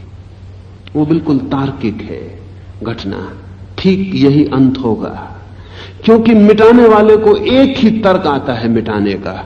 जब तक वो दूसरे के खिलाफ है, दूसरे को मिटा रहा है। जिस दिन वो पाएगा दूसरा मिटाने को नहीं बचा, वो एक ही बात जानता है मिटाना, वो अपने को मिटाएगा। इसलिए हिंसक अंततः आत्मघाती हो जाता है। सृजन दूसरी ही यात्रा है। लाओस से परम अहिंसा में भरोसा करता है, लेकिन उसकी अहिंसा के कारण बड़े अलग हैं। वो ये नहीं कहता कि दूसरे को मत सताओ क्योंकि दूसरे को दुख होगा, वो ये नहीं कहता। वो कहता है दूसरे को मिटाने में तुम मिट रहे हो, दूसरे को समाप्त करने में तुम समाप्त हो रहे हो। और जिस जीवन में फूल खिल सकते थे आनंद के, वो तुम्हारा जीवन सिर्फ कांटों से भरा रह जाएगा। इसमें थोड़ा सा विचारनी है एक बात। आमतौर से अहिंसावादी यही कहते हैं कि दूसरे को दुख मत दो क्योंकि दूसरे को दुख देना बुरा है। लाओस से ये नहीं कहता। लाओस से कहता है दूसरे को दुख मत दो क्योंकि इस तरह तुम अपने सुख का, अपने आनंद का अवसर खो रहे हो। लाओस से बिल्कुल स्वार्थी मालूम पड़ेगा, लेकिन ध्यान रहे लाओस से कहता है कि अगर कोई व्यक्ति ठीक ठीक स्वार्थी हो जाए तो उससे कोई बुरा काम हो ही नहीं सकता। ये बड़ी उल्टी बात मालूम पड़ेगी। हम तो सिखाते हैं लोगों को परार्थी होने के लिए, परोपकार के लिए। छोड़ो स्वार्थ को और परार्थ को पकड़ो। लेकिन लाओस से कहता है जिसे स्वार्थ का ही पता नहीं उसे परार्थ का तो कोई पता नहीं होगा। और जो अभी अपने स्वयं का हित भी साधने में समर्थ नहीं है, वो दूसरे का हित साध सकेगा? इस पागलपन में मत पड़ना।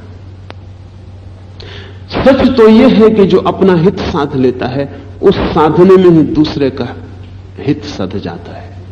क्योंकि जो अपने आनंद को पकड़ लेता है, वो किसी को दुख देने में इसलिए असमर्थ हो जाता है कि उससे स्वयं का आनंद नष्ट होता है। धर्म परम स्वार्थ है, लेकिन उससे परम परार्थ घटित होता है।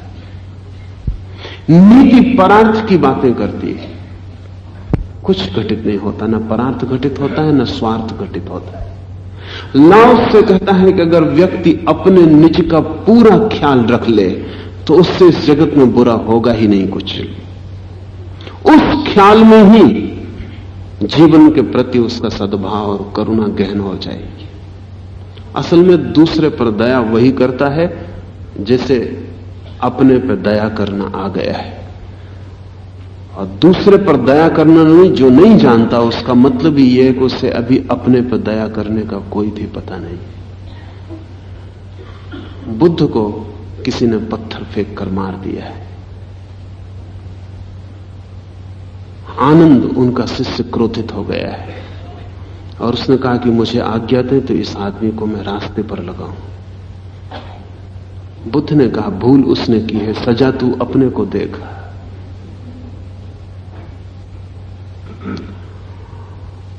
आनंद से बुद्ध ने कहा बहुत समय पहले यह सूत्र मेरी समझ में आ गया कि हम दूसरे की नासमझियों के लिए अपने को दंड देते। ये पत्थर उसने फेंका है, ये उसका काम हुआ है। अगर इस पत्थर के सिलसिले में हम भी कुछ करने जाते हैं तो वो आदमी जीत गया और उसने हमें एक वर्तुल में फंसा लिया। वो हमारा मालिक हो गया। उसने पत्थर मारा और हमारे भीतर उसने क्रिया को जन्म दे दिया। वो हमारा मालिक हो गया। वो जीत गया, हम हार गए। और अब अगर मैं क्रोधित होता हूं तो उसका पत्थर मारना सफल हो गया। नहीं, बुद्ध ने कहा कि मैं परम स्वार्थी हूं, मैं अपने सुख को बचाता हूं। वो पत्थर मारे तो भी मेरे सुख को मैं नहीं टूटने देता, मैं अपने आनंद को बचाता हूं। और एक बार कोई आदमी अपने आनंद को बचाना सीख जाए तो इस दुनिया में उस आदमी से कुछ भी बुरा दूसरे के लिए नहीं हो सकेगा। क्योंकि दूसरे के लिए बुरा करना गहरे में अपने लिए ही गड्ढा खोदना सिद्ध होता है। किसी नीति शास्त्र के वचन के अनुसार नहीं, निरंतर मनुष्य के अपने ही अनुभव के अनुसार। व्यक्ति के लिए भी और समाज के लिए भी लाओसे की यही दृष्टि। यह सूत्र समाज की तरफ इशारा है। लाओस से कहता है जो ताओ के अनुसार राजा को मंत्रणा देता है वो शस्त्र बल से विजय का विरोध करेगा। ताओ के अनुसार जो राजा को मंत्रणा देता है वो शस्त्र बल का विरोध करेगा। वस्तुतः वो बल का ही विरोध करेगा। वो चाहेगा कि काम बिना बल के हो जाए। और जितना कुशल होगा व्यक्ति उतने बिना बल के काम करा लेता है। अकुशल अपनी अकुशलता की पूर्ति बल से करता है। कभी आप किसी कुशल व्यक्ति को देखें किसी भी काम में, आप पाएंगे वो बल प्रयोग ना के बराबर करता है। एक कुशल व्यक्ति को कार चलाते देखें तो आप पाएंगे वो बल का बिल्कुल प्रयोग नहीं कर रहा, वो ताकत लगा ही नहीं रहा। एक सिक्खड़ को कार चलाते देखें, उसकी सारी शक्ति व्यय हुई जा रही है, पसीना पसीना हुआ जा रहा है। क्या फर्क है दोनों में? कार कोई बल से नहीं चलती, कुशलता से चलती। लेकिन कुशलता की कमी हो तो आदमी बल से उसे पूरी करना चाहता है। बल हम लगाते ही हैं वहां जहां हमारी कुशलता छीन पड़ती है, कम पड़ती है। आप ख्याल करना, इसलिए नया काम करने में आप थक जाते और पुराना काम करने में आप नहीं थकते। पुराना काम कुशल हो गया है, नया काम आप ताकत लगाते हैं। छोटे बच्चों को लिखते देखें तो उनका पूरा शरीर अकड़ा हुआ है कलम पकड़ने में, अभी वो कुशल नहीं है। अभी सारी ताकत लगा के वो कुशलता पूरी कर रहे हैं। बच्चे कागज को फाड़ देते हैं, इतना ताकत लगा के लिखते हैं। ताकत लगाने की कोई जरूरत नहीं है। कई तो बूढ़े भी ऐसे लिखते, पूरी ताकत लगा देते। ताकत का लिखने से कोई लेना देना नहीं है, लेकिन भीतर कुशलता की कमी है। एक ज़ेन फकीर हुआ लिंची, वो अपने शिष्यों को चित्रकला सिखाता था। वो कहता था कि अगर तुम्हें जरा भी श्रम मालूम पड़े तो समझना कि अभी तुम कलाकार नहीं हुए। अगर तुम्हें जरा भी श्रम मालूम पड़े कुछ बनाते वक्त तो समझना अभी कमी है। और जब श्रम बिल्कुल ही ना पड़े, जब तुम्हें लगे ही नहीं कि जैसे तुमने कुछ भी नहीं किया, ऐसे ही तुमने कैनवस पर पेंटिंग बना दी, तो ही जानना कि तुम कुशल हुए हो। कुशलता बल नहीं मांगती। जीवन का कोई आयाम हो, अकुशलता बल मांगती है। ताओ के अनुसार सलाह देने वाला शस्त्र बल का विरोध करेगा, क्योंकि वो बताता है कुशलता की कमी है। क्योंकि ऐसी विजय के लिए भी दुष्परिणाम लाती। और फिर विजय जो हारता है उसके लिए तो दुष्परिणाम लाती ही है, जो जीतता है उसके लिए भी दुष्परिणाम लाती। नेपोलियन ने अनेक युद्धों के अनुभव के बाद एक पत्र में लिखा है कि जो हारता है वो तो रोता ही है, लेकिन जो जीतता है वो भी रोता है। क्योंकि चारों तरफ विध्वंस फैल जाता है और हाथ कुछ भी नहीं लगता, सब टूट जाता है, विकृत हो जाता है और हाथ कुछ भी नहीं लगता। और जिसे हराकर हम जीत जाते हैं, ध्यान रहे जिंदगी बड़ी जटिलता है। आप जब तक उसे हराए नहीं थे तब तक आपका दुश्मन भी आपको बल देता था। ये थोड़ा कठिन है, लेकिन समझने की कोशिश करें। जिस दिन आप दुश्मन को हरा देते हैं उस दिन दुश्मन आपको बल नहीं देता, आप भी टूट गए होते। ख्याल करें आपका एक दुश्मन आज मर जाए तो आपकी जिंदगी में उतनी ही कमी हो जाएगी जितनी किसी मित्र के मरने से होती। इसलिए समझदारों ने तो कहा है कि अच्छा दुश्मन चुन लेना, अच्छा दुश्मन पा जाना बड़ा सौभाग्य, क्योंकि अच्छे दुश्मन से जो आपका तनाव बना रहता है, जो सेतु बना रहता है, जो खिंचाव बना रहता है, वो सृजनात्मक होता है। दुश्मन के टूटते ही इसको ऐसा समझें कि आज अमेरिका हार जाए तो आप सोचते हैं रूस की गति का क्या होगा, रूस के विकास का क्या होगा? सब शून्य हो जाए। या आज रूस हार जाए तो अमेरिका के सारे विकास का क्या होगा? शून्य हो जाए। वो सारा विकास एक सतत द्वंद्व के बीच तनाव में है। और आज मैं समझता हूं कि रूस और अमेरिका इस बात को भली भांति समझते हैं कि लड़ना उनके हित में नहीं है, लड़ने का पोज बनाए रखना उनके हित में। लड़ना जरा भी हित में नहीं है, लेकिन एक लड़ने की मुद्रा बनाए रखना हित में। उसकी शिथिलता खतरनाक हो सकती है। दुश्मन को मिटा के आप भी मिट जाते हैं, क्योंकि उस दुश्मन के साथ स्पर्धा में जो जो निर्मित हुआ था वो सब गिर जाता और छीन हो जाता। हारा हुआ तो हारता है, दुख पाता है, जीते हुए को भी दुष्परिणाम हाथ लगते हैं।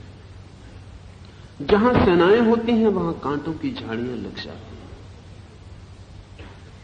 और जब सेनाएं खड़ी की जाती हैं तो उसके अगले वर्ष ही अकाल की कालीमा छा जाती। इसलिए एक अच्छा सेनापति अपना प्रयोजन पूरा कर रुक जाता है। लाओस से यह कह रहा है कि मजबूरी हो सकती है कभी, राज्य के लिए, समाज के लिए, व्यक्ति के लिए कभी भी नहीं। इसे भी थोड़ा ख्याल में ले लें। व्यक्ति के लिए मजबूरी कभी भी नहीं है, लेकिन समाज और राष्ट्र के लिए मजबूरी हो सकती है, क्योंकि एक व्यक्ति का सवाल नहीं है, करोड़ों लोगों का सवाल है। तो राष्ट्र को कभी लड़ने पर भी उतरना पड़ सकता है। तो पहले तो ताओ को मानने वाला युद्ध की सलाह नहीं देगा, सैन्य शक्ति की सलाह नहीं देगा, और अगर मजबूरी ही हो तो भी सेनापति अगर होशियार है तो धमकी देकर रुक जाएगा। युद्ध में उतर जाना ना समझ सेनापतियों का काम है। समझदार उस सीमा तक रुक जाएगा जहां सिर्फ बल का दिखावा होता है, लेकिन बल का संघर्ष नहीं होता। कल मैं आपसे कह रहा था, पशुओं में सिर्फ बल का दिखावा होता है, संघर्ष नहीं होता। ज्यादा होशियार मालूम पड़ते हैं। निसर्ग शायद उन्हें ज्यादा एक अंतःदृष्टि दिए हुए है। बल का प्रयोग काफी होता है दिखावे के लिए, लेकिन कभी उसका ठीक प्रयोग नहीं होता। इसके पहले कि खतरा हो पशु रुक जाते हैं। जैसी साफ हो गई बात कि कौन कमजोर है कौन ताकतवर है, रुकावट आ जाती। सेनापति अपना प्रयोजन पूरा कर रुक जाता है। वह शस्त्र बल का भरोसा कदापि नहीं करता। आमतौर से हम सोचते हैं कि सेनापति शस्त्र बल का भरोसा करता है, राज्य तो शस्त्र बल के भरोसे पर ही निर्भर होता है। लेकिन लाओसे की सलाह है, ताओ के अनुसार अगर कभी कोई समाज चलता हो तो उसके लिए यह कि भरोसा शस्त्र बल पर नहीं होना चाहिए। वो अंतिम मजबूरी, एक आवश्यक बुराई, न टाली जा सके ऐसी बीमारी हो सकती है, लेकिन उसका भरोसा नहीं होना चाहिए। जिसका उसे भरोसा है वो पहले ही मौके पर उसका उपयोग कर लेगा, और जो समझदार नहीं है वो जरूरत जब पूरी हो जाएगी तब भी नहीं रुकेगा। पिछले महायुद्ध में ऐसा हुआ। जापान पर एटम बम गिराने की कोई भी जरूरत न थी। जर्मनी घुटने टेक रहा था, जापान के पैर टूटे जा रहे थे। 2-4 दिन, 7 दिन ज्यादा से ज्यादा, और जापान विलीन हो जाता। लेकिन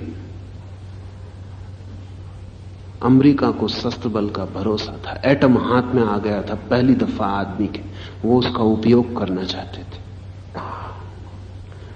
जरूरत बिल्कुल भी ना थी। कोई हिरोशिमा नागासाकी में 1-1 लाख लोगों के मर जाने की जरा भी जरूरत न थी, लेकिन हाथ में ताकत हो तो ना समझ उसका उपयोग करना चाहेगा। इसलिए अमेरिका का अपराध क्षमा नहीं किया जा सकता। युद्ध की कोई जरूरत न रह गई थी। जापान हार ही रहा था, और हारते हुए के ऊपर एटम का फेंकना मजबूरी नहीं थी, विलास था, अनावश्यक था। अमेरिका के सेनापति भी कहते हैं कि 7 दिन से ज्यादा युद्ध आगे जा नहीं सकता था, बात खत्म हो गई थी।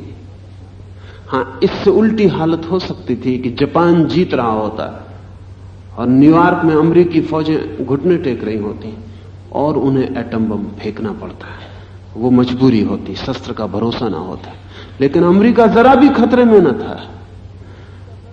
अमेरिकी फौजें जापान की छाती में प्रवेश कर गई थी। जापान टूट चुका था, उजड़ चुका था, लेकिन इतनी बड़ी ताकत उजड़ने में भी 1 सप्ताह का वक्त लेती। इतनी जल्दी कोई भी आवश्यक नहीं थी। एटम बिल्कुल अनावश्यक था। और इसलिए जो बुद्धिमान आदमी है वो इस पाप को गहन पाप मानते, क्योंकि ये उस शत्रु की छाती में छुरा भोंकने जैसा था जो जमीन पर गिर चुका था और जो हाथ जोड़े पड़ा था और माफी मांग रहा था। उसकी छाती में छुरा भोंकने जैसा था। ये क्षम्य नहीं है, लेकिन ये हुआ क्यों? ये हो जाने का कारण है।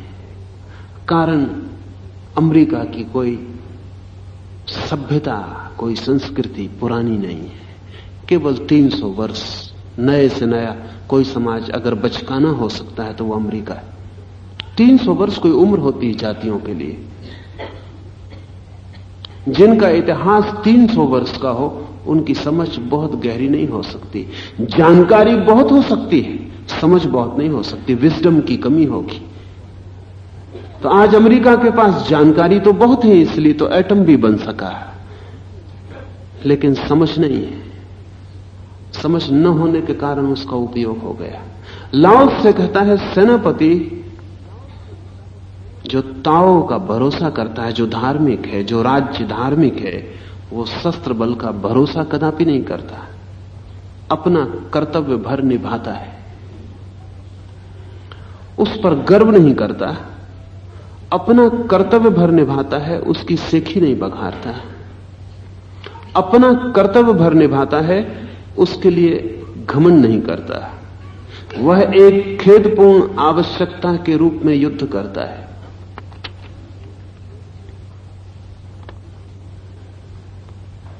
Effects his purpose as a regrettable necessity, एक खेदपूर्ण आवश्यकता की भांति, एक मजबूरी, एक बुराई जो करनी पड़ेगी, जिससे बचना मुश्किल है, लेकिन हिंसा से प्रेम नहीं करता।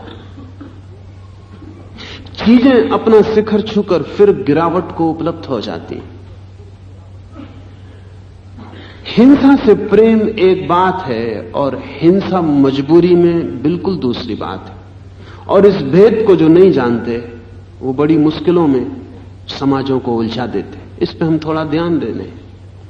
एक तरफ वे लोग हैं जो हिंसा के लिए दीवाने, मौके की तलाश में, मौका मिल जाए वो हिंसा करेंगे, फिर वो ये न देखेंगे कि कहां तक जाना जरूरी था, फिर वे वहां तक जाएंगे जहां तक जा सकते थे। जरूरत का कोई सवाल नहीं, हिंसा उन्हें खेल हो जाएगी, हिंसा उनके लिए शिकार हो जाएगी। दूसरे वे लोग हैं जो दूसरी अति पर चले जाएंगे, जो अहिंसा के पागल हो जाएंगे और जो हिंसा खेदपूर्ण आवश्यकता है उसको भी करने में शिथिल हो जाएंगे। ऐसा हमने इस मुल्क में किया। हमने दूसरी अति छुई। हमने जो खेदपूर्ण हिंसा थी उसको भी नहीं करेंगे, ऐसा दूसरी अति पर चले गए। लेकिन जब आप खेदपूर्ण हिंसा नहीं करेंगे तो दूसरा भी नहीं करेगा, इसको मानने का कोई भी कारण नहीं। सच तो यह है कि आपका न करना दूसरे के लिए निमंत्रण बन जाएगा करने का। इसलिए जैनों और बौद्धों के प्रभाव के बाद भारत का पतन शुरू हो गया, क्योंकि अहिंसा की अति कि किसी भी स्थिति में हिंसा नहीं करेंगे, स्वभावता चारों तरफ से निमंत्रण बन गई हमलावरों के लिए कि जो लोग भी हमला करना चाहें उनके लिए भारत से ज्यादा सुविधापूर्ण कोई जगह ना रही। इसलिए बहुत क्षुद्र शक्तियों ने भारत को पराजित किया। भारत की कहानी बड़ी अनूठी है। असल में अध्यात्म के अतिशयपूर्ण प्रयोग की कहानी है। भारत की कहानी अनूठी है, अनूठी कई लिहाज से है। पहला तो यह कि इतना बड़ा देश, गौरव सभ्यता के शिखर पर, विज्ञान के संबंध में उस समय पृथ्वी पर कोई भी इतना विकसित नहीं जितना भारत। आज जो विज्ञान के संबंध में बहुत विकसित हैं वो उस समय बिल्कुल जंगली, जिनके पास कुछ समझ नहीं। गणित की, ज्योतिष की, धर्म की ऊंचाइयां स्पर्श की, संगीत की, कला की, साहित्य की ऊंचाइयां स्पर्श की, एक शिखर स्वर्ण का, और अचानक भूमि सात हो गया। और जिन्होंने हराया वे बहुत क्षुद्र थे, उनका कोई नाम जानने वाला भी न था। भारत को नहीं जीता था उन्होंने तो इतिहास में उनका कभी कोई उल्लेख ना होता। क्या हुआ? अतिशय कभी कभी बड़े खतरे हो जाते। भारत एकदम दूसरी अति पर उतर गया। एक अति है जहां जरूरी ना हो वहां हिंसा करना, हिंसा को खेल समझ लेना, रक्तपात को रस बना लेना। एक दूसरी अति है इतने भयभीत हो जाना, इतने डर जाना कि जहां जरूरत हो जाए वहां से भी हट जाना। ध्यान रहे, भारत ने सर्जरी की सबसे पहली खोज की। सुश्रुत ने जो आज की नवीनतम सर्जरी है उसके सूत्र स्पष्ट लिखे, प्लास्टिक सर्जरी के बाबत भी। लेकिन फिर क्या हुआ? बौद्धों और जैनों के प्रभाव में सर्जरी भी हिंसा मालूम पड़ी। वो भी नहीं करनी चाहिए। किसी की हड्डी काटनी, हाथ काटना, पेट काटना, ये नहीं किया जा सकता। और फिर आदमी को काटना हो, उसकी शरीर की रचना, उसका अस्थिपंजर, वो सब जानना हो तो मुर्दे भी काटना पड़ेंगे। फिर कुछ पशुओं को भी काट के जानकारी लेनी पड़ेगी, वो सब नहीं हो सकता। तो बीमारी सही जा सकती है, भयंकर बीमारियां सही जा सकती हैं, लेकिन सर्जरी नहीं की जा सकती।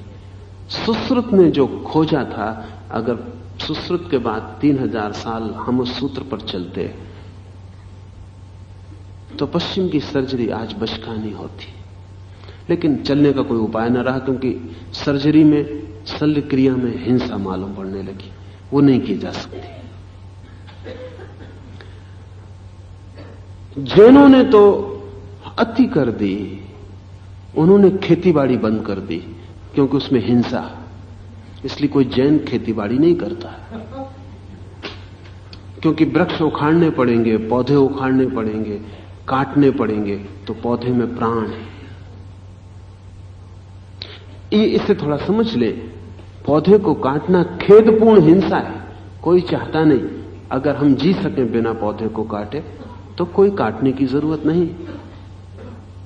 और फिर अगर मैं ना भी काटूं तो कोई दूसरा मेरे लिए काटेगा, फर्क कहां पड़ता है? जैन गेहूं तो खाएंगे ही, कोई और बनाएगा, कोई और काटेगा। तो इतना ही हुआ कि हिंसा हम दूसरे से करवा रहे हैं, अपने दलालों से करवा रहे हैं। बाकी जब मैं भोजन ले रहा हूं, जब तक मैं भोजन ले रहा हूं, तो भोजन लेने में जो भी हिंसा होगी उसका जुम्मा तो मेरा होगा। तो जैनों ने बंद कर दी, जैन हट गए। जैन इसलिए सब दुकानदार हो गए क्योंकि कोई उपाय ना रहा।